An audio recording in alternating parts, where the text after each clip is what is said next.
Jangan pernah meremehkan, merendahkan, atau menyepelekan orang lain.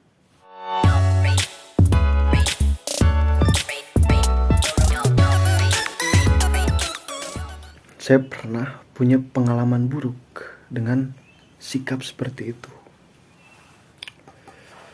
Jadi ceritanya, 2011 saya pernah membentuk sebuah band dengan teman-teman di kampung saya. Teman-teman main di rumah. Nah, waktu itu 2011 itu rata-rata anak-anak seumuran saya itu dengerin musik metal. Musik keras, musik hardcore, musik keras lah. Rata-rata dengerin musik-musik seperti itu. Kita bentuk band, kita bikin lagu, kemudian sampailah di mana kita mencoba pengen rekaman. Waktu itu rekaman bukan buat publish, tapi ya kita pengen bikin lagu direkam gitu. Waktu itu yang punya pengalaman pernah rekaman di band saya ini, itu saya. Saya pernah rekaman tahun 2009. Kalau teman-teman saya semua belum pernah. Nah, di situ awalnya arogansi atau sifat toksik saya keluar. Ada 3 hal yang menyebabkan saya jadi karakter itu keluar di diri saya. Pertama, saya ngerasa orang yang paling superior dari mereka soal musik. Karena saya main musik dari 2007, saya pernah rekaman dan sebagainya. Kedua, mereka, teman-teman saya di band ini tahu musik-musik bagus, musik keras yang bagus itu dari saya. Saya yang kasih referensi, dengerin ini. Nah, otomatis mereka asalnya tidak tahu jadi tahu, dan mereka nanya kalau lagu apa lagi yang enak, band apa lagi yang bagus, nanya ke saya. Ketiga, saya ngerasa saya yang membentuk band ini, saya ngerasa saya yang kasih nama band ini, yang bikin logo dan sebagainya, konsep-konsep band ini saya. Itu yang menyebabkan sifat karakter toksik saya, meremehkan, merendahkan teman-teman saya keluar waktu itu. Nah, singkat cerita kita mulai rekaman. Atmosfer suasana di studio rekaman itu sama halnya kayak kita lagi tanding sepak bola atau apa gitu, pertandingan. Itu benar-benar kita fokus ke sana. Kita fokus supaya lagu ini bagus gitu. Nah, pas mulailah rekaman ya. Dari mulai gitar, bass, vokal, take drum. Nah, saya mengatur semua. Saya mengatur semua. Saya nggak berpikir kalau teman-teman saya itu tidak nyaman ya dengan apa yang saya lakukan itu. Saya nggak berpikir sejauh itu. Misalnya main drum, nggak enak. Harusnya drumnya gini. Padahal si drummer teman saya itu punya feel sendiri. Dia punya orang mah yang kia main drum, nah aku pengen kayak gini main drum, tapi dia nggak ngomong gitu. Terus pemain bass itu yang saya ingat, saya ngerasa kalau ingat itu saya malu banget, kayak malu ke diri sendiri gitu, malu. Kebetulan yang main bassnya itu adik sepupu waktu itu. Saya ngerasa nggak percaya dia bisa main bass waktu itu, padahal dia bisa main bass bagus gitu. Ya saya ambil alih lah, full selama session rekaman itu bass saya yang ambil, karena saya ngerasa mau bisa sih mah. Saya nggak percaya. Mungkin adik sepupu saya bete, cuman nggak ngomong. Vokal pun seperti itu. Dari mulai lirik saya atur gitu. Dari mulai saya atur. Saya nggak suka nih nadanya gini, saya nggak suka. Itu toksik banget lah kalau saya bayangin saya ada di sana ngelihat saya waktu itu.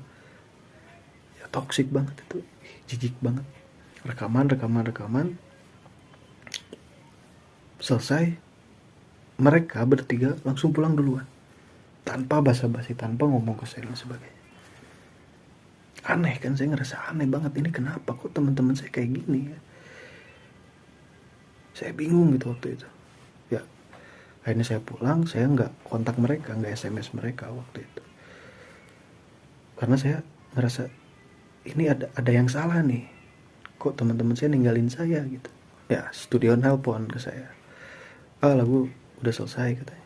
Saya kontak lah teman saya, ada alasan kontak kan, lagu selesai brother, lagu beres, kita ambil ya, kita ambil lagu itu, kumpul lah di rumah teman saya waktu itu, kumpul, kita dengerin lagu dengan mimik wajah mereka yang nggak enak banget.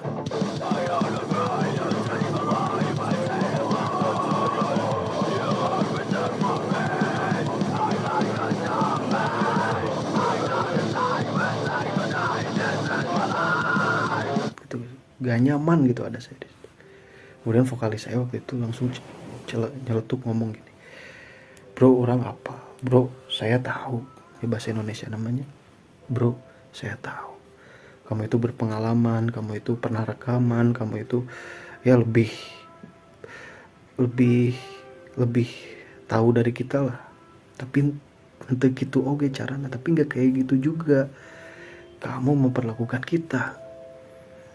Teman saya bilang gitu ya, saya diam dan sadar betul, saya sadar saya melakukan hal itu ke mereka. Saya kayak cuman membutuhkan skill mereka, tapi saya tidak menghargai mereka gitu. Ya logikanya emang mereka gak punya pengalaman, tapi mereka punya skill. Vokalis saya bisa scream, saya gak bisa. Oke, drummer saya bisa drum metal, meskipun dia belum berpengalaman, belum pernah rekaman, belum pernah manggung misalnya.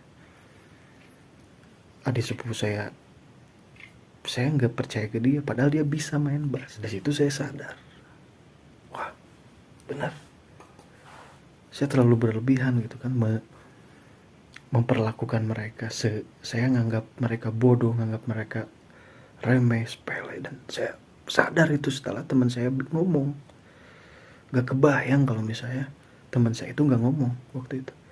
Kayaknya saya sampai hari ini gak bisa kontrol diri untuk hal-hal seperti itu, melakukan perilaku toksik ke orang lain. Ya di situ saya mulai sadar kalau perilaku seperti itu karena kita merasa sudah di atas mereka karena pengalaman atau kemampuan dan sebagainya, bukan artinya kita harus merendahkan mereka. Jadi di band ini saya ngerasa selain dapat pengalaman musik, saya juga dapat pelajaran berharga. Saya juga dapat hikmah dari sini tentang bagaimana kita memperlakukan orang lain. Jadi kita harus sadar, diri kita harus sadar bahwa kita harus bisa memperlakukan orang lain dengan baik, karena pada akhirnya kita akan membutuhkan orang lain di kehidupan kita. Ya, pengalaman yang kita miliki, kemampuan, kelebihan yang ada di diri kita itu bonus dari Tuhan yang harusnya itu menjadi bahan, menjadi alat buat kita untuk bisa bermanfaat untuk orang lain, bukan malah menjadi sesuatu yang harus dibanggakan sehingga kita merendahkan orang lain seperti itu. Oke, thank you. Nanti kita bikin video monolog selanjutnya.